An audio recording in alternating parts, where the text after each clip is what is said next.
thanks everybody for coming.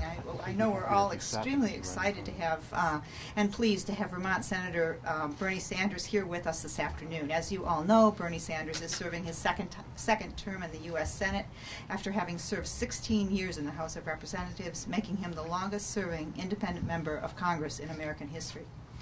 Throughout his career, he has focused on the shrinking American middle class and the growing income and wealth gaps in the United States. He is a member of the Senate Budget Committee and serves on the Environment and Public Works Committee, and is a member of the Energy and Natural Resources Committee, where he champions efforts to transform our energy system from fossil fuels to more renewable power sources. He's here today just to speak with us, although we do have signed copies of his book, The Speech, which is just a record of the speech that he gave in Congress in December of 2010 that galvanized millions of Americans with an 8.5-hour filibuster, decrying the tax deal and all it symbolized, the bankrupting of the middle class, corporate greed, and the impotence and corruption of today's Congress.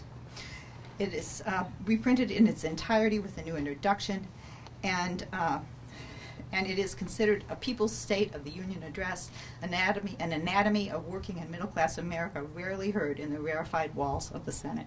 Please welcome Senator Bernie Sanders.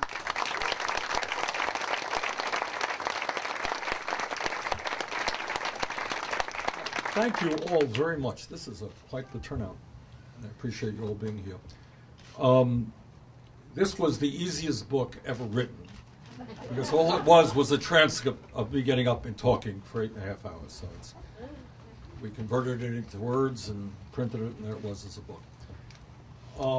I think back on the day that I did it, and if I told you how unprepared we were to do it, you'd be surprised. We just kept going and going and going.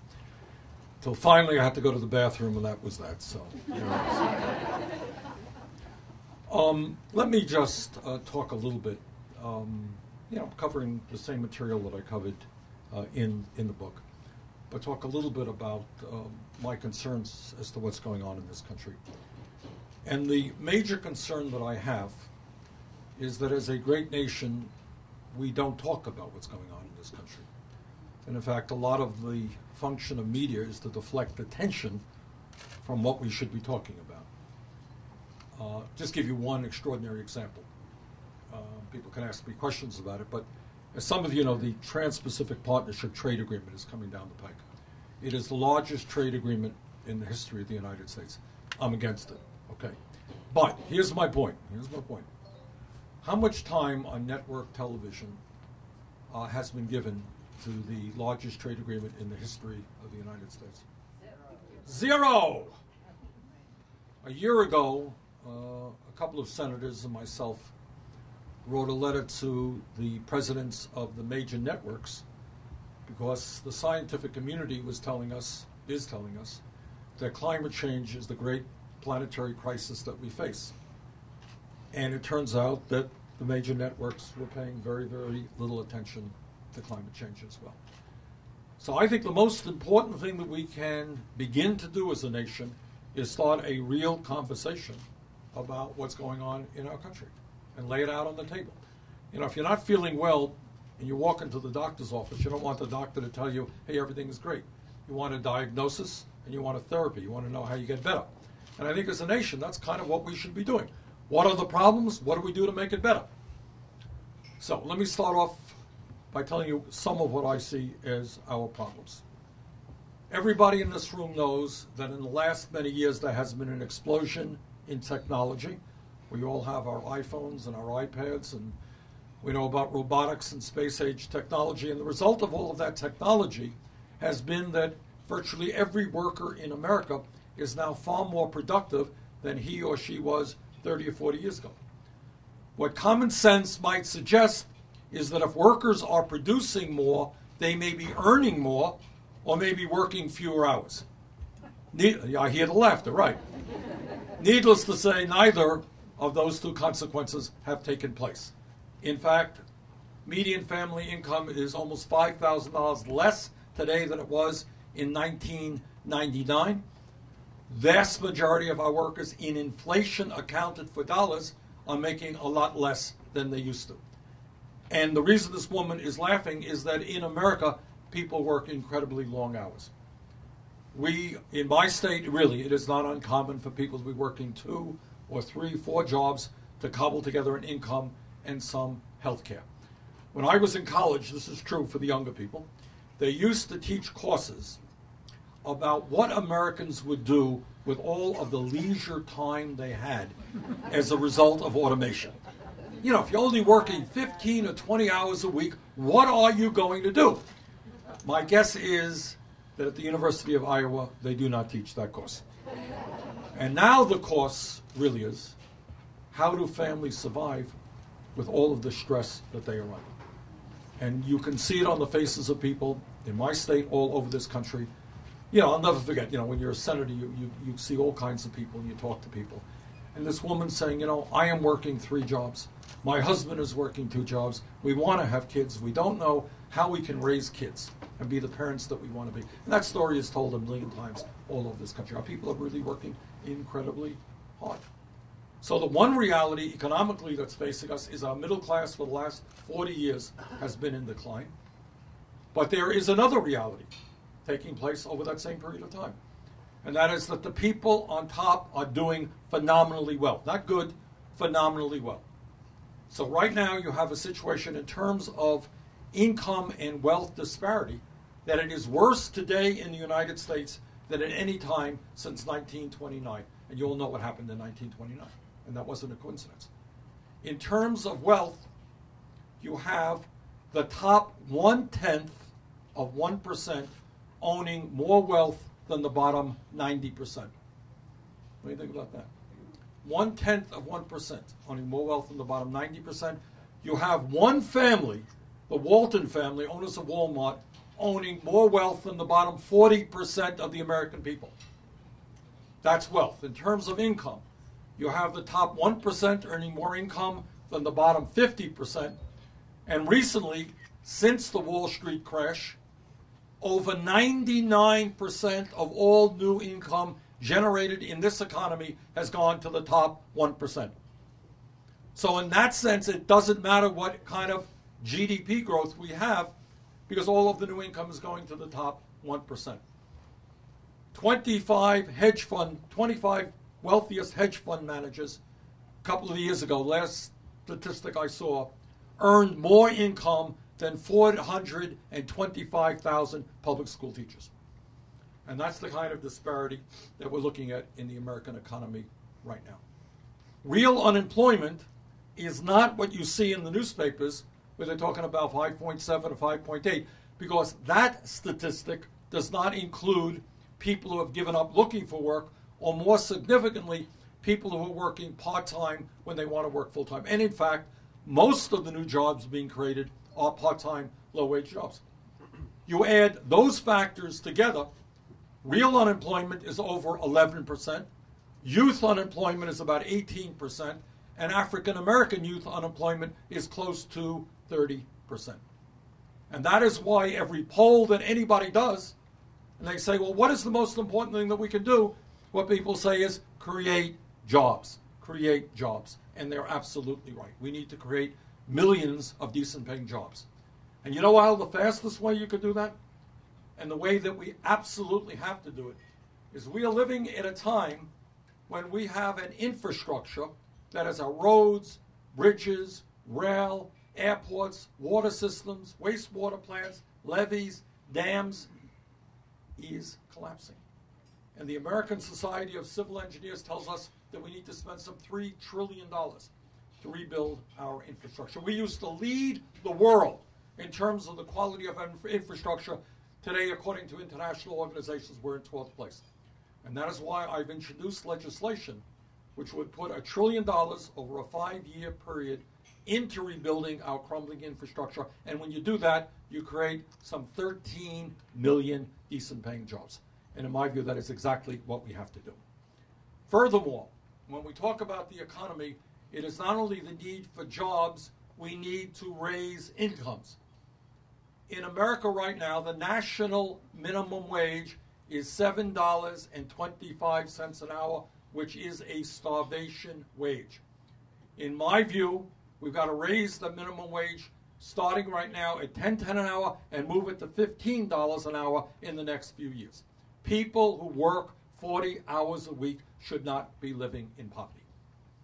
Furthermore, we need to address the scandal of pay inequity in this country, in the sense that women workers are making 78 cents on the dollar compared to what male workers make doing the same work. So we need to make sure that when people work, they earn equal pay for equal work. And the third thing that we have to do in terms of the economy, if we're serious about creating jobs and raising wages, in my view, is to make fundamental changes in our trade policies. NAFTA, CAFTA, permanent normal trade relations with China, and the other trade agreements have failed. They have failed American workers. Our trade deficit is growing wider and wider. We have lost since 2001 alone 60,000 factories in the United States of America. Not all of that is attributable to trade, but a lot of it is. And as everybody knows who goes shopping, when you go to a department store, where are the products made that you buy? China and other low-wage countries. And the time is long overdue for us to say to these large corporations who want us to purchase their products that maybe they should start investing in the United States of America and not just in China. All right, let me say a word on another issue that the level of discussion in Washington is fairly embarrassing, and that is the issue of climate change. You're here. Okay. Now, what is this issue about, and why is it important? There is no debate, I want everybody to understand this, among the scientific community in the United States and around the world. Virtually every major scientific organization says the same thing. Climate change is real. Year after year, we see the planet getting warmer and warmer. Climate change is caused by human activity and the emission of carbon.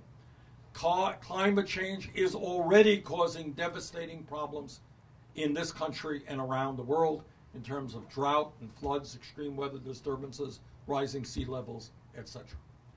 And needless to say, as perhaps the most progressive member in the Senate, I have differences of opinion with my conservative colleagues. But, and that's all right, that's a democracy and that's fine. But on this issue, it really is embarrassing, because you have the Republican Party really denying and ignoring what the scientific community is telling us. And you think about that. That is a very dangerous place to be. No one ignores. We put money into the NIH, the National Institute of Health. We put money into the Center for Disease, CDC, Center for Disease Control. And no one is sitting there arguing about cancer research or diabetes research. You know, there's a general agreement. We trust the scientists and the doctors. But somehow when it comes to climate change, we don't appreciate and study and listen to the people who know the most about the issue. And that is a very scary situation and bad place to be in. A couple of weeks ago in the debate on the Keystone Pipeline, I offered an amendment that basically said it is the sense of the Senate that climate change is real, caused by human activity, already causing devastating problems. We have to transform our energy system. You know how many Republican votes I got for that? Zero. And that is not a good situation for our country. In fact, that is an international embarrassment. Last point that I want to make, which may be the most important. If you are concerned about the economy, if you're concerned about education, if you're concerned about health care, if you're concerned about foreign policy, there is one issue that you have to be enormously concerned about, and that is the role of money in politics today. I hope all of you are aware that 5 years ago, the United States Supreme Court came out with a decision regarding Citizens United. And it was done by a 5-4 vote. 5-4 vote. And essentially what that decision said to billionaires and to large corporations: you can spend as much money as you want on the political process. And we're seeing the results of that right now. And it is only going to get worse. Now, the Koch brothers, who I expect most of you know, are not just the second wealthiest family in this country. The Waltons are the wealthiest. The Koch brothers are paupers. They're only worth $100 billion, some $50 billion or so behind the Waltons. But they're making real progress, I got to tell you. And they announced a month ago or so that they are prepared to spend $900 million in the coming election cycle. Frankly, I don't believe them. I think they're going to spend more. And in recent years, they have been making their wealth has escalated very significantly. And just think, if you were worth $100 billion and you had the opportunity to buy the United States government, why wouldn't you spend an extra billion or two? Not a big deal. So what you see right now is in states all over this country and at the national level, the Koch brothers themselves putting together a political organization which in fact may well soon be stronger than either the Republican Party or the Democratic Party. Now, when you have a multi-billionaire family with that much power, you have to take a deep breath and determine whether or not you are really living in a democracy or, in fact, whether you're living in an oligarchy. And I fear very much that we're drifting toward an oligarchic form of society. Now, I happen to believe that it is horrendous for the political process for any billionaire, regardless of his or her political point of view, to be buying elections, whether liberal, progressive, conservative, whatnot. But it is important, because the media hasn't talked about this very much, to understand what the Koch brothers actually believe. Often they're referred to as conservative. They're not conservative. They're referred to as small government. They're not small government. They are extreme right wing. And I'll tell you just a little story. Back in 1980, David Koch, one of the two brothers, ran for vice president of the United States on the Libertarian Party. And they put together a platform which he helped fund. He funded the campaign. And this was what was in their document. And I have no reason to believe that was 35 years ago. It's true. But there's nothing that I have heard to suggest that their views have changed one iota. And this is what they believe in. They believe in the end of all campaign finance law, which means, and the Republican leadership now believes this, Citizens United did not go far enough. What Citizens United allows billionaires to do is put money into the process in independent expenditures. What they want to do is get rid of it all and have a meeting with people like this and say, okay, you want to run for governor of Colorado. Here is a check for $50 million. There's your speechwriter. There's your consultant. I own you. Here is your check. You work for me. There's not even an independent pretense at independence here. Give direct checks to candidates for president, Senate, governor, on down, House of Representatives. That's what they wanted to do, and they are now coming closer to doing that. Second of all, they want to not cut Social Security. They want to eliminate Social Security. Not cut Medicare, eliminate Medicare. Not cut Medicaid, eliminate Medicaid. They do not believe in their documents in public education. They do not believe, we are trying in Washington right now to raise the minimum wage to a living wage. Do you know what their view is? Their view, and the view of more and more Republicans, is not only do you not raise the minimum wage, you do away with the concept of the minimum wage. So that in a high unemployment area, if I can hire you for $4 an hour, that's freedom. You're not going to have the government telling me that I have to pay you a minimum. I can hire you at any wage you are prepared to work for. And if you're hungry, you will work at my wage. So what they are very clear about, and they are succeeding, is doing away with every single piece of legislation passed since the 1930s, designed to protect the elderly, the children, the sick, the poor, the working families of this country. Doing away with all worker safety programs. And they do this under the guise of freedom. You don't want the government there protecting our environment. What do we need an EPA? Let's abolish the EPA. It's freedom for me to be able to do anything I want in my factory and put all the crap that I produce in our rivers and our lakes and into the air. That's freedom. It is freedom for me to be able to pay you $3 an hour. We don't want the government intervening. And if, by the way, you're old and you're sick and you're poor, well, the government's not going to be there for you. That's not what America is about. In their vision, what they believe in is, private sector charity will take care of you.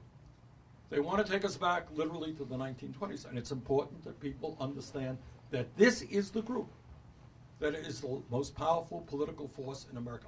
And if you see the evolution of the Republican Party over the last 30 or 40 years, remember Dwight David Eisenhower, remember him? He was a Republican who proudly talked about raising the minimum wage, who talked about the dangers of the military-industrial complex. You all remember that? Who built, in his time, the largest infrastructural program up to then in the history of the United States, was the interstate highway system. That was Eisenhower. He couldn't get into a room where the Republican Party was meeting today with his views. It has moved to the very far right. And these guys have all kinds of money and they have all kinds of power, and that is their vision of America. And that is the vision that we have got to stand up and fight back against. And here's the good news. And the good news is that every poll that is out there indicates that the American people do not support that ideology. I just spoke a few hours ago to an Associated Press reporter. And he said, we in this AP just did a poll, and we found that I think it was 68% of the American people do not think the wealthy and large corporations pay their fair share of taxes. No kidding. What a shock. And yet, what the Republicans are trying to do now is lower taxes for the rich and large corporations. The American people overwhelmingly believe we should raise the minimum wage. We should move toward pay equity. We should develop a jobs program. We should move rapidly to sustainable energy and energy efficiency. That's what the American people want. And yet, because of the power of big money in Washington and their lobbyists, we are moving in exactly the opposite direction. So what do we have to do? The only antidote that I know to big money is the ability of people to come together, to organize, to educate, and stand up and fight, not just for ourselves, but for our kids. I've got 4 of them, and our grandchildren. I've got 7 of them. Let me end on a positive note. So my wife always reminds me I depress everybody so much. We've got to pass out the tranquilizers at the end. But here's the point. I want people to, and in Iowa, you should be particularly sensitive to this. If we were sitting in this room 30 years ago, and somebody were to say, I think in the year 2008, the United States of America is going to overcome its long history of racism, and we're going to elect an African-American president of the United States. Well, if somebody was sitting in this room 30 years ago, people would have said, you're crazy. It's never going to happen. Not in our lifetime. It happened, and Obama was re-elected. And we should be very proud of that and understand, how did that happen? Did it happen? Well, Iowa played a big role. All right? But that's right. Give yourself a hand. You did. But above and beyond that, it happened long before that caucus. It happened long before Martin Luther King Jr. It happened when people all over this country, African Americans and their white allies, stood up, occasionally died, often went to jail, fighting against segregation, racism, unfair voting laws. Okay? It happened because people had the courage to stand up and fight. Does racism exist in America today? Of course it does. But have we come a long way? Yeah, we have. Give you another example, which you're all familiar with. 25 years ago or so, you know how many women senators we had? I think there was 1, Barbara Mikulski of Maryland, maybe 2. Okay, and now all over the country, you got women governors, and you got women senators, and more women in the House.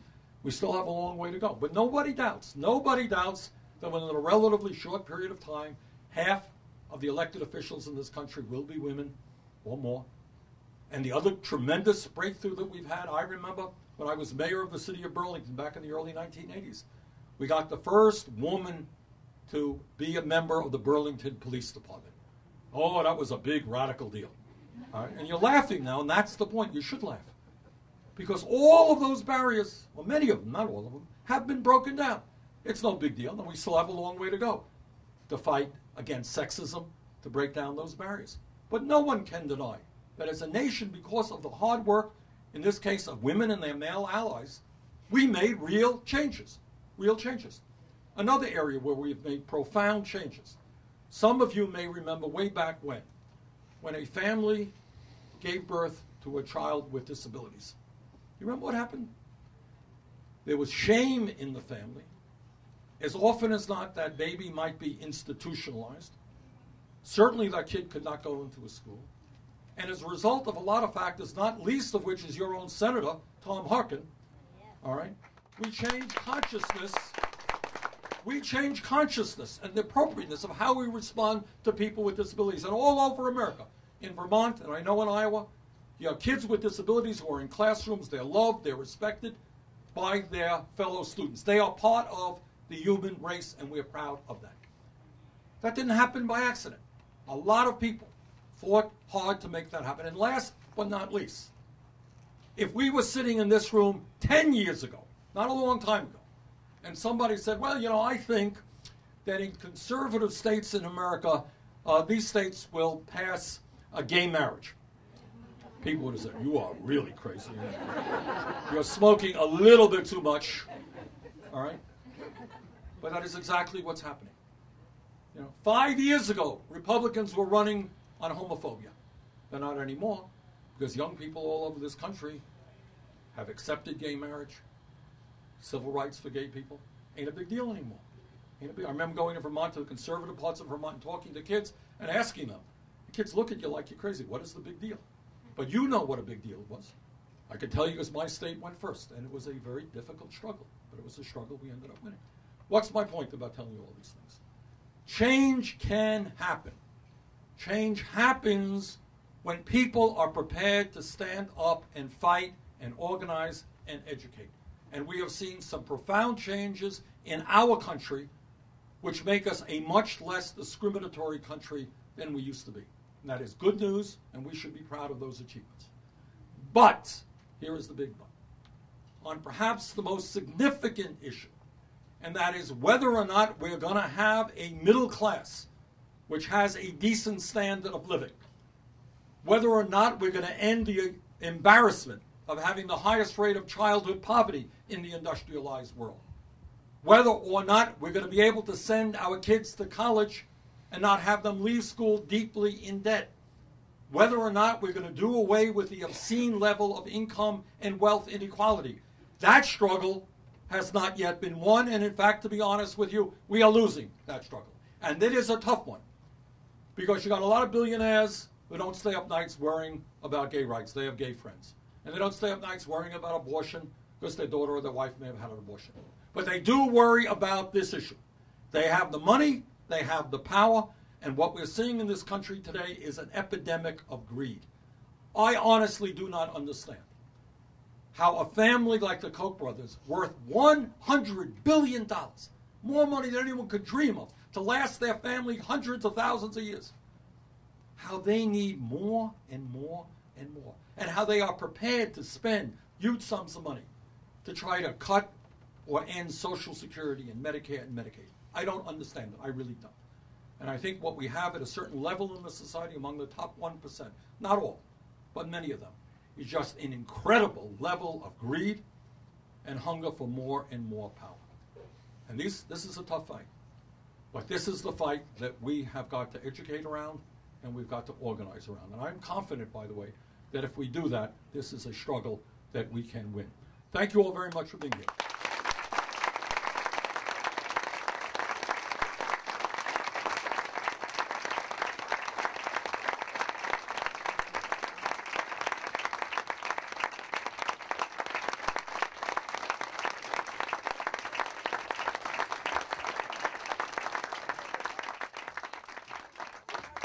Let's take a few questions, comments. If you have a question, raise your hand and I will bring the microphone to you.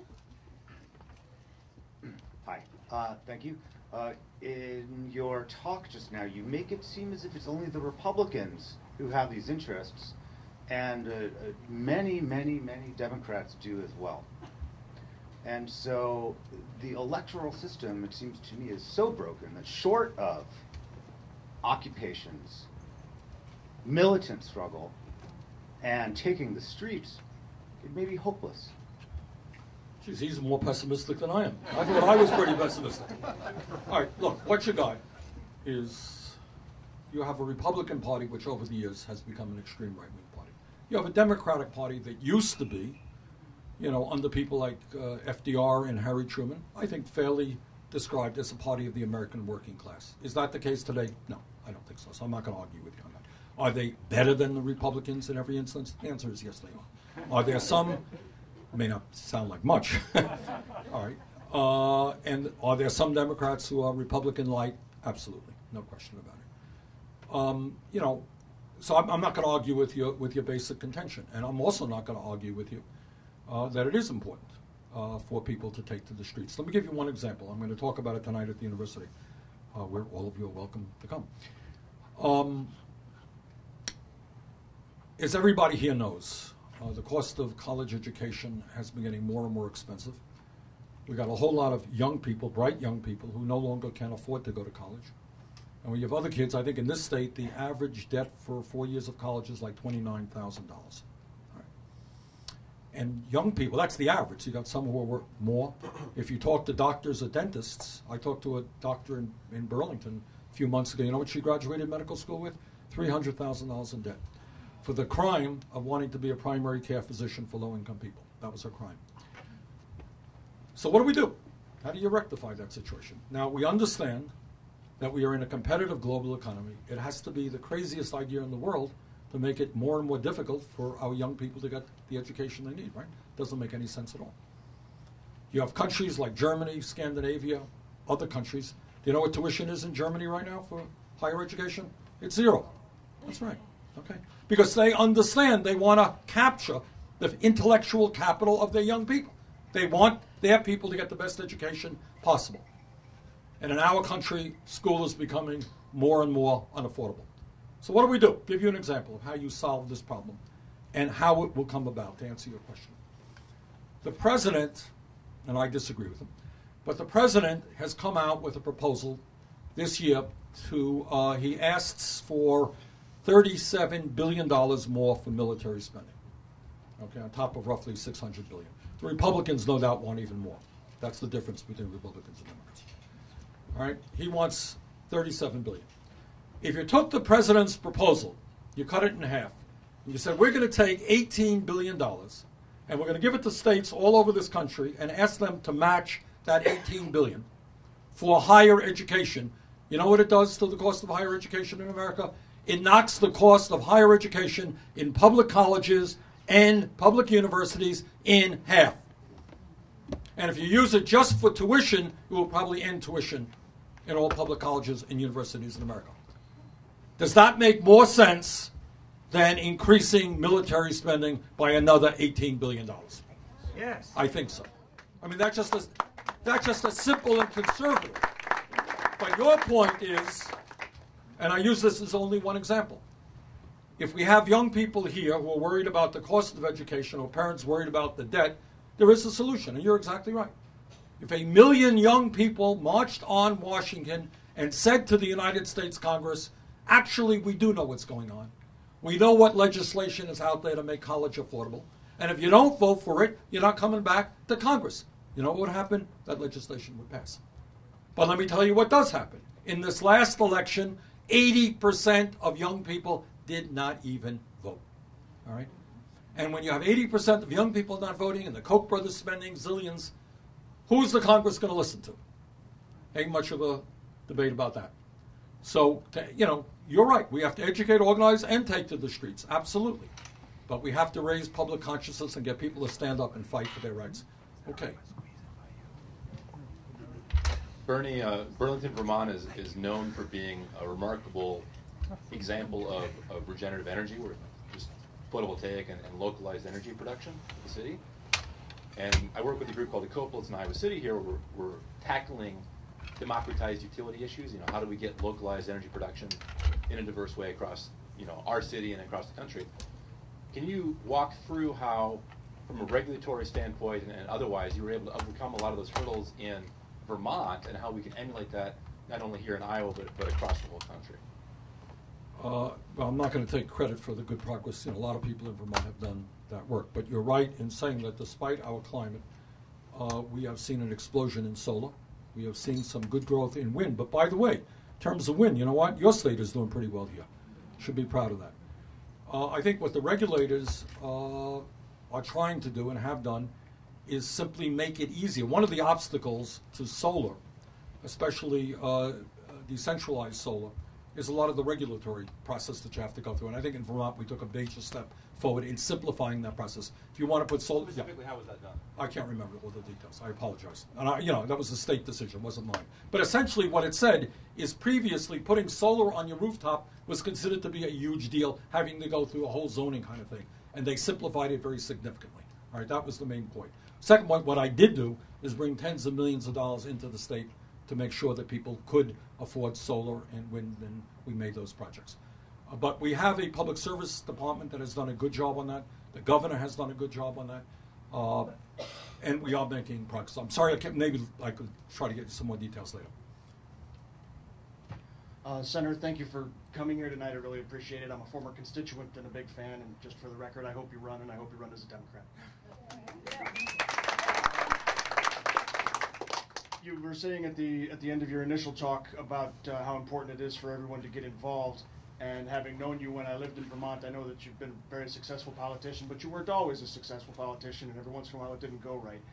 I wonder what you could say to anybody here who's considering a run for public office, some general advice and a little bit of a word on how the Republicans have been so successful at that from the grassroots in things like school board elections and county supervisors and things like that.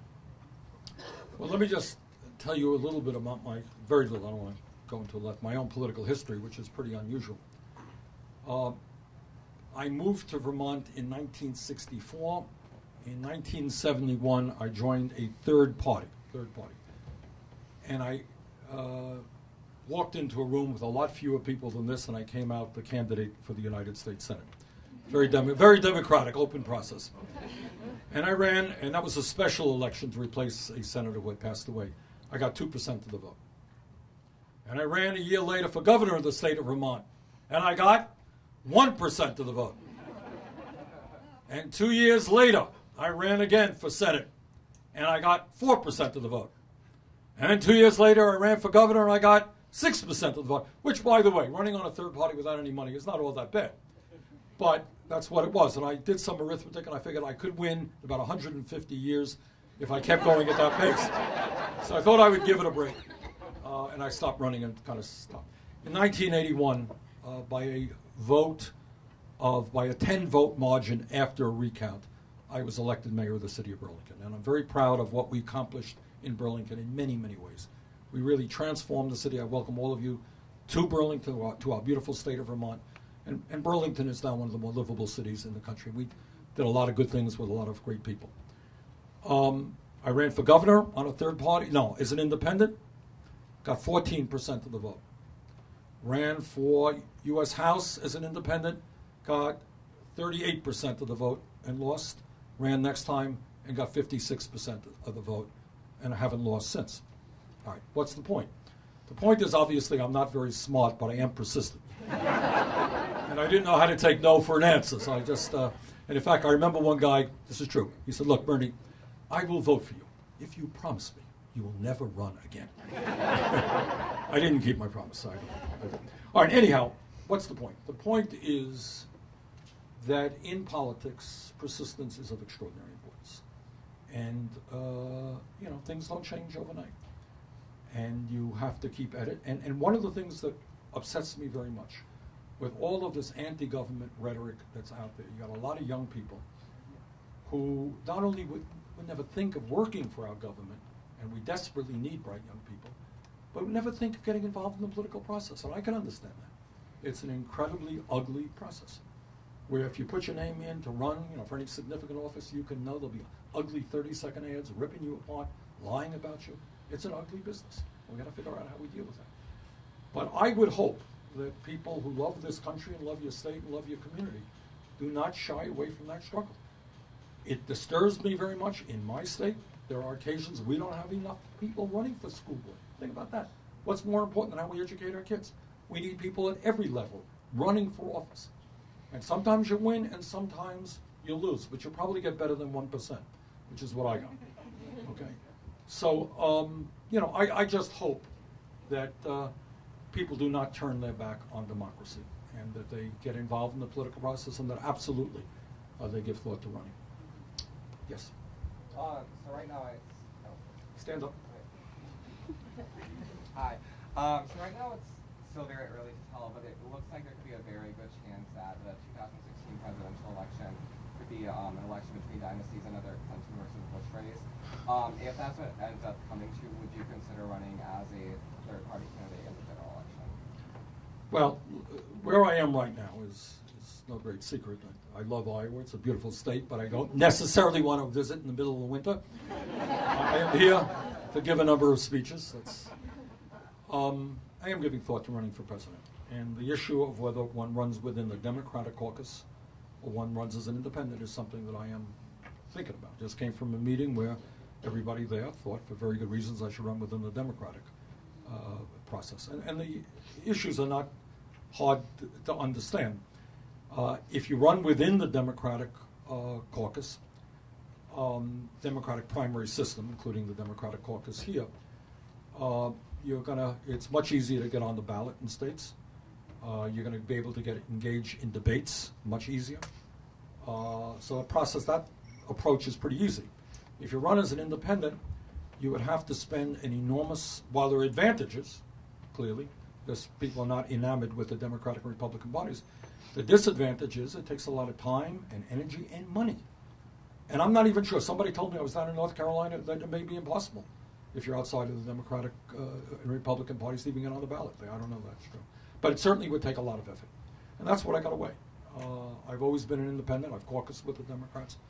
So we're trying to figure out if I do make the run, what's the best road forward. But I would say that your point about, Clinton versus Bush, one might think that in this country there are more than two families. My dad, wasn't president of the United States, and he was a paint salesman, actually, who never had a whole lot of money and so forth. And I would think it does speak, your point, to something wrong in America. Think of all the great people we have out there. Does it really come down to just two families? And I'm not here to knock, Jeb Bush or Hillary Clinton. Hillary is a friend of mine. But, one would think that there would be more people. But, okay. Yes, ma'am. 2 weeks ago, I was in Washington, D.C., and I had the privilege of speaking to both Senators Grassley and freshman Senator Joni Ernst. Privilege I earned by walking across the country, by the way, with the Great March for Climate Action.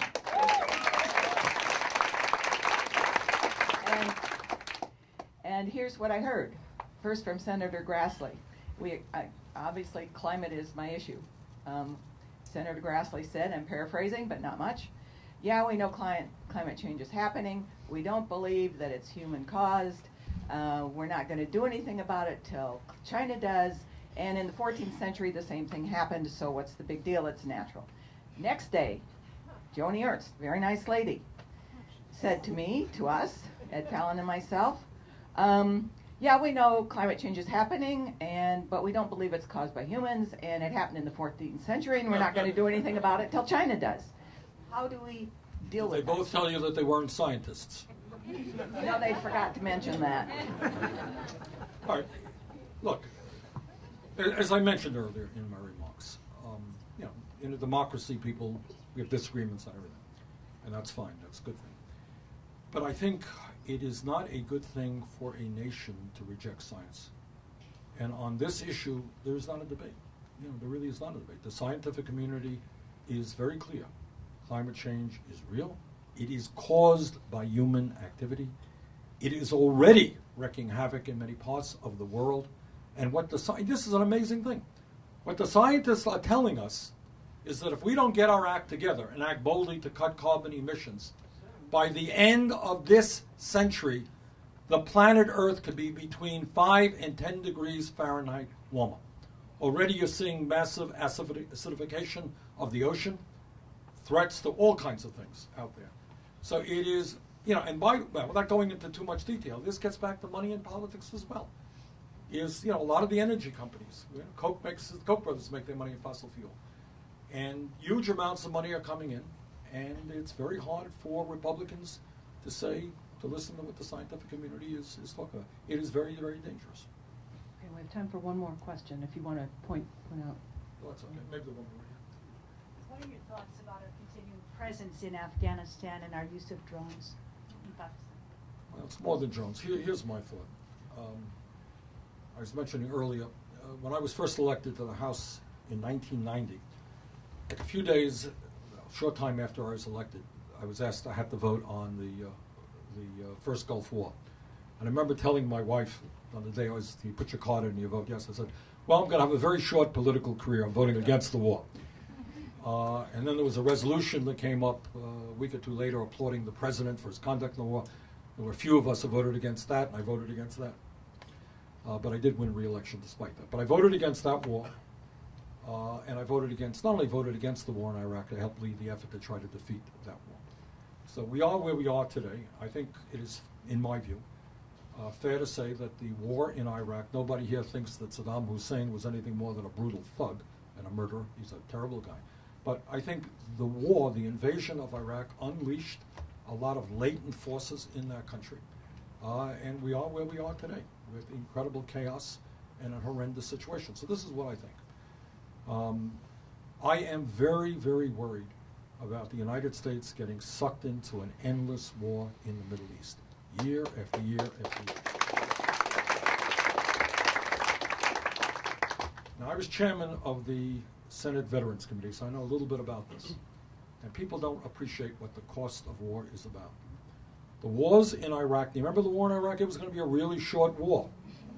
And the war, I think Rumsfeld was telling us that the war in Iraq would be a few months maybe.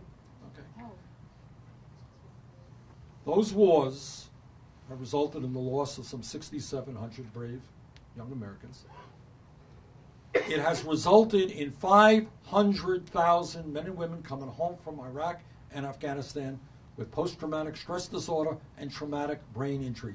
People whose lives have been unalterably changed, resulting in divorce, problems for the kids, people unable to go out and earn an income. That is the cost of war, not to mention those who came home without arms or legs or hearing or sight or so forth. And what I worry about is that we're going to get sucked in again into this war against ISIS. We don't have to talk about ISIS. They are beyond words in terms of their brutality and the disgusting nature of what they do. But at the end of the day, this is what I believe. Maybe people agree with me, maybe they don't. But I think that the United States of America never wins that war, because I think this is a war that is going to have to be won by the Muslim countries themselves.